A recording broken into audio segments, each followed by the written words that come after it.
Did you see Ilya? I keep wanting to call him Ilya Kuryakin now because I can't stop. Ilya Dragunov's promo. Did you watch the promo? I actually did not. This is where they need the announcers interviewing people.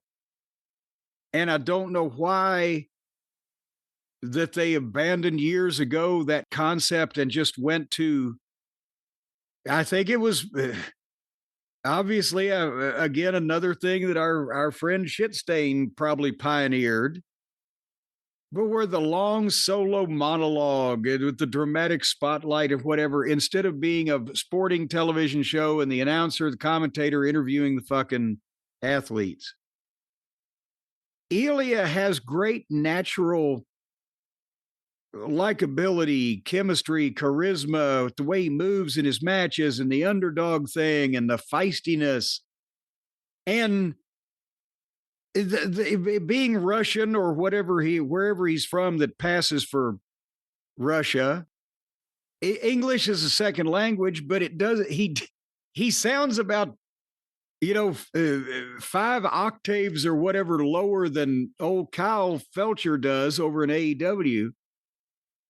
But it doesn't flow for him. The point is, when there was an announcer to help guys get over points and details without them having to do a long solo monologue, where the guy could just come in and say certain things that he needed to say that benefited him, but not having to go on a long explanation.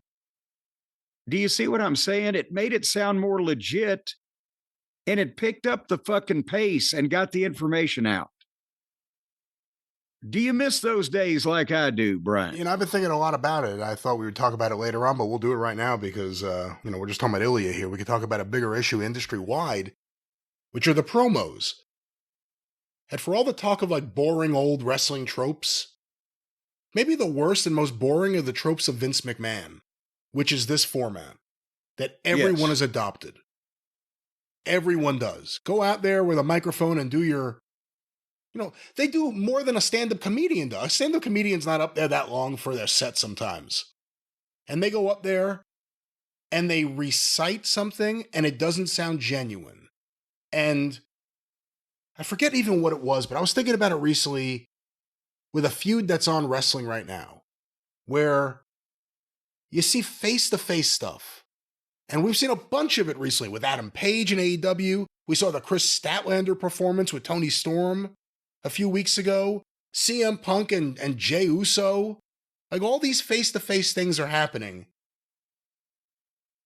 In what world is it not more effective to have one guy come out there, have an interviewer hold the mic, and give them 3 minutes to flip out about their opponent?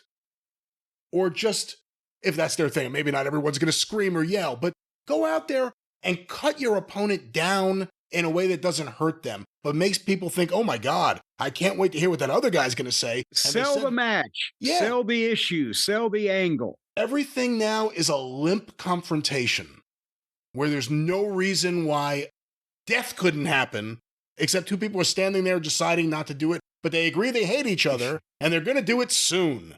Like, it's just the stupidest thing. And I think, the other problem is who does the interviewing. WWE has good interviewers. The AEW has Shivani and Renee. Renee, who's like out there performing, trying to outperform, actually, in some cases, the wrestlers. And Shivani, who is just the frump in the back of the fucking, standing in the corner. Of the corner of frumpiness. Well, and see, that's part of it, is that, especially with the younger guys in OVW or any television program that I've hosted over the decades, and there's been so many.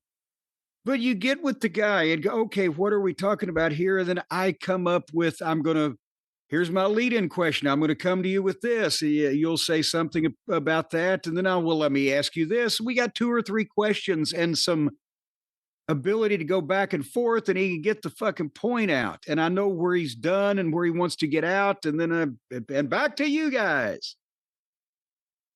That still helps because somebody else is bringing up other information. When this guy has said what he needs to say about Brian, then I, as the announcer, well, what about Jim now? Jim said that, well, Jim can go fuck himself. It's more natural that way. And then on a confrontation, subliminally, the people see the host of the show or the announcer, there's somebody with a tie on that's conducting the interview, that's trying to keep these guys settled down and be professional. And it's there a lot of times that if the announcer, the heel, says something to the baby face is goddamn just, sharp and cuts him to the bone, the announcer can jump in. Now, come on there, Bill, and just put the hand on the shoulder like there's some type of decorum being maintained here. It flows more naturally. Instead of, again, what you said, just guys standing there telling each other how bad they hate each other 15 fucking minutes. Like, for everyone that complains about the Vince McMahon style of wrestling over the last 25 years. This is what he did. This is what he did. And this is what AEW does. This is what Paul Levesque does. This is what TNA does. This is what everyone does. Indies fucking do it. A guy just walks out there. Where did they get the microphone? Just walks out there with a microphone. Hey, they didn't turn this off. I guess I could say whatever I want right now with this really dramatic walk-in. Hey, here you go, Russo, on your new show that you're booking that's going to be seen by millions. Have some guy walk out with a microphone and then somebody else come in. No, we're not turning it on. Fuck you. You can't talk. They should have someone walk out with a microphone and just say, I just wanted to return this. I'm sorry. I had this in the back. This was just sitting there. I think obviously we're in a different world than we were in the 80s or the 70s.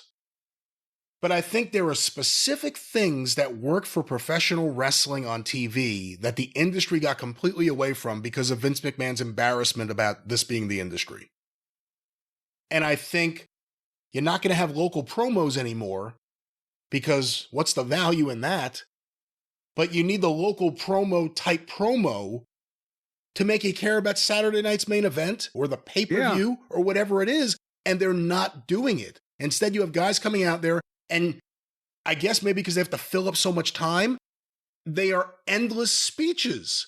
They just talk and talk and talk. And then the only way out of it is someone comes out there to confront them, which is what they do every single week on every single show. This is the most boring trope there is in wrestling right now. And the other problem is, if you gave Ilya Dragunov, as an example, the microphone, could he do it? At any point in his life, as an indie wrestler, in NXT, wherever, was he given a microphone and said, go out there and make people think you really hate this guy? Or was he handed a script? And you want to talk about the boring tropes of Vince McMahon? Get away from the scripts. That was a Vince McMahon thing, and for everyone who wants to talk about Paul Levesque being a different kind of animal, he's doing all the same things Vince did. I don't know how that if somebody had handed me a script and not like, here's the story written down, come up with a promo out of it, but here is exactly what you have to say, and they would actually stop me and make me do it again if I didn't say that exact thing, which I understand, pre-tapes I understand is a thing that they do, and get mad at you if you didn't say, if it was live and you didn't say it that way. We wouldn't be sitting here now. I don't think anybody would have ever heard of me. Not only could I not say that long of a dissertation word for word exactly like it was written, I don't think it would have been as good as the shit that I came up with for me myself that nobody else could fucking do either. I don't know that I would have made money if I did try to do my promos like Joe LeDuc. Probably wouldn't have worked. So I don't know how they fucking don't have a nervous breakdown trying to remember all that shit. And it just seems like delivering scripts and delivering written lines for someone to recite, it's a self-defeating thing. Why go there? In AEW, I don't think Tony Khan's scripting Adam Page. I think Adam Page is scripting Adam Page. No, that's the problem. They're writing it all out and memorizing it for themselves, and it sounds fake too. Unbelievable. You just don't believe the guy. If you were in a fight and someone started talking to you like that, you would kind of like drop your fighting pose. Like, what is he saying? Why is he saying this? But I think it's an industry-wide problem. Uh, I don't know what we could do about it, but it's an industry-wide well, we can problem. complain about it, and there you go.